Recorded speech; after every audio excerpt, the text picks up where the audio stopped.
শাব্বাস তারেক রহমান আপনাকে। প্রত্যেক বাংলাদেশি ভাই বোনকে বলবো ভিডিওগুলো দেখার সাথে শেয়ার হবে। আমাদের দেশের প্রধানমন্ত্রী তারেক রহমান কি বলছে কথাগুলো শুনে যাবেন। আর তারেক রহমানকে আমার মন থেকে স্যালুট দিচ্ছি। সবাই ভিডিওগুলো দেখার সাথে শেয়ার হবে, সবাই দেখতে থাকুন। সেই সর্বোচ্চ শাস্তি হচ্ছে মৃত্যুদণ্ড। রামি স্যার এই হত্যাকারীর সর্বোচ্চ শাস্তি ইনশাল্লাহ আগামী 1 মাসের মধ্যে নিশ্চিত করবে। শাব্বাস তারেক রহমান আপনাকে। প্রত্যেক বাংলাদেশের পক্ষ থেকে আপনাকে তারেক রহমান স্যার আপনাকে স্যালুট, আর আমার পক্ষ থেকে আপনাকে সালাম। আপনি যে কথা বলছেন আমরা বাঙালিরা অপেক্ষা ছিলাম। একটা 7 বছরের মেয়েকে দর্শন করার পর তার কখন ফাঁসি হবে, তার কখন মৃত্যুদণ্ড হবে। আপনি কিন্তু বলছেন 1 মাসের ভিতরে ওই দর্শনকারীর ফাঁসি দিবেন, তাকে মৃত্যুদণ্ড করবেন। আমরা কিন্তু অপেক্ষা আছি।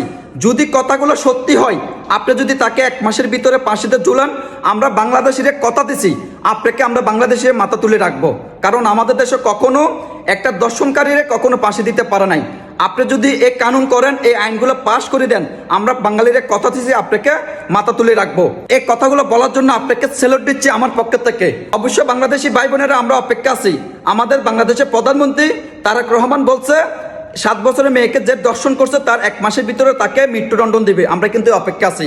যদি কথাগুলো সত্যি হয়, আমরা বাংলাদেশে তাকে তারেক রহমান স্যারকে আমরা মাথা তুলে রাখবো। বাংলাদেশি ভাই বোনেরা ভিডিওগুলো দেখার সাথে ভিডিওগুলো শেয়ার হবে। আপনি একটা ভিডিও শেয়ারতে আমাদের বাংলাদেশে সবাই নিউজটা জানতে পারবে। আর তারেক রহমান স্যার আপনাকে স্যালুট।